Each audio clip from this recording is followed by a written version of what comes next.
സല്ലല്ലാഹു അലാ മുഹമ്മദ് സല്ലല്ലാഹു അലൈഹി വസല്ലം. മുമ്പ് കാലത്തൊക്കെ ഒരു തൊട്ടിൽ പിടിച്ചിങ്ങനെ താരാട്ട് പാടുന്നത് എന്തേന്നു? ഹസ്ബി റബ്ബിയൊക്കെ ചൊല്ലിയിട്ട് ഇങ്ങനെ പാടിയുന്നില്ലേ?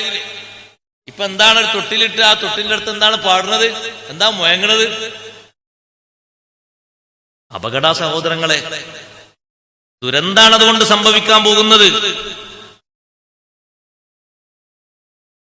2-2:30 ആകുമ്പോഴേക്ക് കുട്ടി ദുർവാശി പിടിക്കാൻ, വാശി പിടിക്കാൻ, വേറെ ഒന്നും ആ കുട്ടിക്ക് ദഹിക്കുന്നില്ല. ദഹിക്കാത്ത രൂപത്തിൽ ഫഹ്ശാ, അനാവശ്യങ്ങൾ,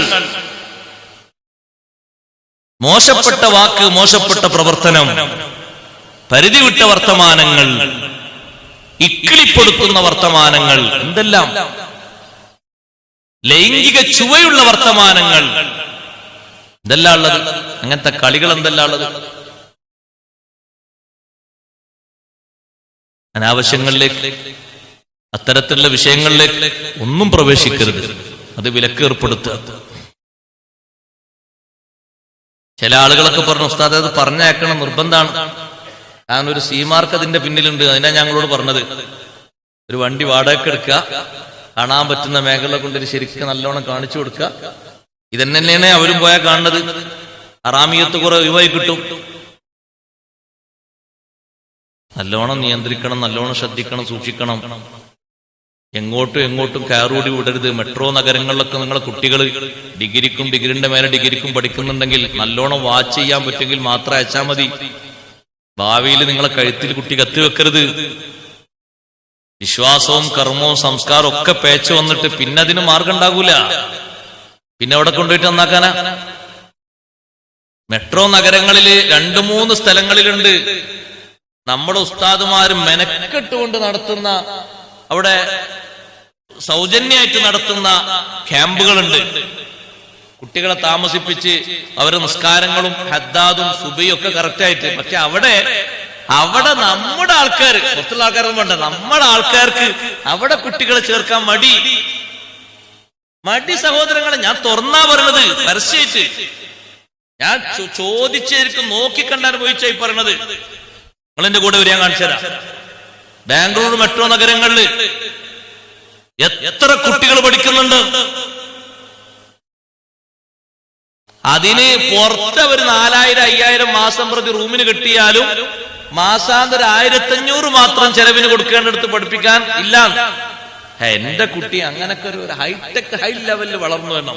അങ്ങനെയാണ് നമുക്ക് കത്തിവെക്കില്ല. ഹൈടെക് ആവും. നാട്ടിൽ വന്നിട്ട് ഏറ്റവും വലിയ മദ്യപാനി ആവുമ്പോ ഹൈടെക്കായി.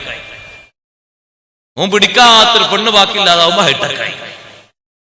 ഓൻ മണക്കാത്ത, ആസ്വദിക്കാത്തൊരു പെൺകുട്ടി ഇല്ലാതാവുമ്പോ ഹൈടെക്കായി. ചാറ്റിങ് നടത്താത്തൊരു പെൺകുട്ടികൾ പരിസരത്ത് എവിടെ ഇല്ലാതാവുമ്പോ റെഡിയായി. അതിനൊരു സമയവും സന്ദർഭവും ഒരുങ്ങണ്ടാന്ന് കരുതിയിട്ട് ജമാഅത്തും നിസ്കാരവും സുബിയും ഹദ്ദാദും കാര്യങ്ങളൊക്കെ ശ്രദ്ധിച്ച് സൂക്ഷിച്ച് ഇടക്കിടക്ക് നല്ല നല്ല മോറൽ ക്ലാസ്സുകളോ കൊടുത്തതിന്റെ മട്ടത്തിലും ഭാവത്തിലും പാകത്തിലും ആ ഒരു 2 കൊല്ലം 3 കൊല്ലം വളർന്നോട്ടെ എന്ന് എഴുതി വെക്കുമ്പോ നമ്മളെ ആൾക്കാർക്ക് ആവശ്യമില്ല. മുസ്ലിങ്ങളെ കഥയാണ് ഈ പറഞ്ഞത്. 3-4 സ്ഥലങ്ങളിലുണ്ട് മാസം ഫീസ് കൊടുത്തിട്ട് നമ്മുടെ സംഘടനയുടെ നേതൃത്വത്തിൽ അവിടെ സ്റ്റുഡൻസ് സെന്ററുകൾ ഒരുക്കിയിട്ടുണ്ട്. വാടക കൊടുക്കുന്നുണ്ട് ഇന്നും അതിന്.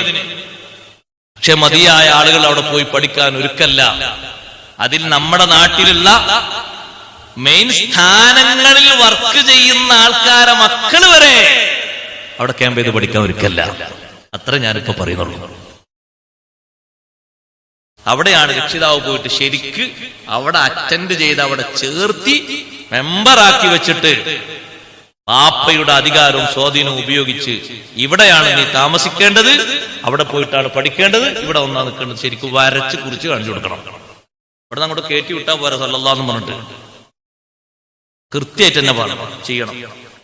അല്ലെങ്കിൽ ആ ദോഷം ചെയ്യുന്നത്, അല്ലെങ്കിൽ ഒരു കൂട്ടം ആൾക്കാർ ഫാസിഖ്യങ്ങളായി പോകുന്നു, വേറെ കൂട്ടം ആൾക്കാർ വിദേഹത്താരായി പോകുന്നു. കുറെ ആൾക്കാർ ഇങ്ങനെ ചിന്തിക്കുന്നു, എങ്ങനെ ഇപ്പൊ ഇതൊക്കെ സംഭവിച്ചത്, ഇങ്ങനൊക്കെ എങ്ങനെ നാട്ടിൽ വന്നത്, വരാൻ കാരണം എന്തുണ്ടായത്? മെയിൻ കാരണം അതാണ്. ആ സമയത്തുള്ള 4 വർഷത്തെ 5 വർഷത്തെ രക്തത്തിളപ്പുള്ള ആ ജീവിതം, ഏത് വഴിക്കും ചാഞ്ചല്യപ്പെട്ടു പോകാൻ പറ്റുന്ന ജീവിതം, ആണിനും പെണ്ണിനും. കണ്ടില്ലേ നിങ്ങൾ, 12ാം ക്ലാസ് വരെ നല്ല നിലക്ക് പഠിച്ച് ആ പെൺകുട്ടി ബാപ്പയുടെയും ഉമ്മയുടെയും നിർബന്ധത്തിന് വാങ്ങിയിട്ട് എനിക്ക് ജീവിക്കേണ്ടി വരാണ്, എനിക്ക് സ്വസ്ഥമായിട്ട് ജീവിക്കാനുള്ള അവകാശമാണെന്ന് കോടതിയിൽ നിന്ന് എഴുതി വാങ്ങിയിട്ട് തികഞ്ഞ യുക്തിവാദികളുടെ നേതാവായിട്ട് 12ാം ക്ലാസ് വരെ പഠിച്ച പെൺകുട്ടി ചിലക്കുന്നത് കണ്ടില്ലേ നിങ്ങൾ? എങ്ങനെ പരിഹരിക്കണം? എവിടുന്നാ പരിഹരിക്കണം? നമ്മൾ നന്നായി ആലോചിക്കണം, നന്നായി ചിന്തിക്കണം. അനാവശ്യ മേഖലകളിൽ ഒന്നിനും സ്വാധീനം കൊടുത്തു പോകരുത്.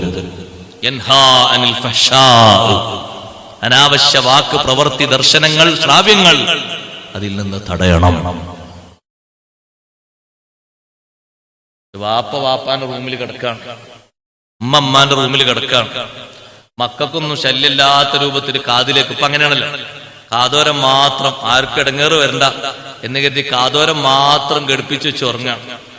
ഇപ്പൊ അടുത്ത് കാതോരം ഘടിപ്പിച്ചു വെച്ച് ഉറങ്ങുന്ന വാപ്പാന്റെ കാതിലുള്ള ഒന്ന് എടുത്തിട്ട് 2ാം ക്ലാസ് പഠിക്കുന്ന കുട്ടി ഒന്ന് കാതിലേക്ക് വെച്ച് നോക്കുമ്പോ, ഓ ഇതൊക്കെ വാപ്പ കേൾക്കണ്, പിന്നെ അമ്മക്കും കേട്ടാലോ. എന്താ വാപ്പ കേൾക്കണ്? ഉറങ്ങണ കൂർക്കം വലിക്കണ വാപ്പാന്റെ അപ്പുറത്ത് കമീത്തി വെച്ചിരിക്കുന്ന മൊബൈൽ മറിച്ച് കുട്ടി വെച്ച് നോക്കുമ്പോ ബാപ്പ ശരിക്കും കേൾക്കുന്നതും കാണുന്നതും ബ്ലൂ ഫിലിമാ.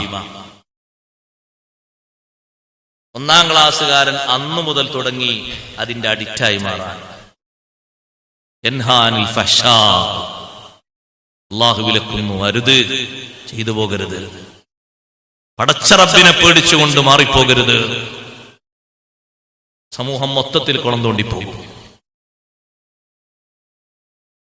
ഇങ്ങനെ ആസ്വദിക്കുന്ന, ഇങ്ങനെ വരക്കുന്ന, ഇങ്ങനെ സംസാരിക്കുന്ന, ഇങ്ങനെ ശബ്ദിക്കുന്ന ഒരു ശബ്ദം ബോധ്യപ്പെട്ടാ പോരെ. സ്വന്തം സഹധർമ്മിണി പേക്കാൻ, സ്വന്തം മക്കള് പേക്കാൻ, സ്വന്തം പെൺകുട്ടി വഴിയാധാരമായി പോകാൻ ഒന്നുപോലെ ഒറ്റ സംഗതി അറിഞ്ഞാ പോരെ, ഒറ്റ സീക്രട്ട് അറിഞ്ഞാ പോരെ. ഇതിനാണ് അല്ലാഹു പറയുന്നത് അരുത്.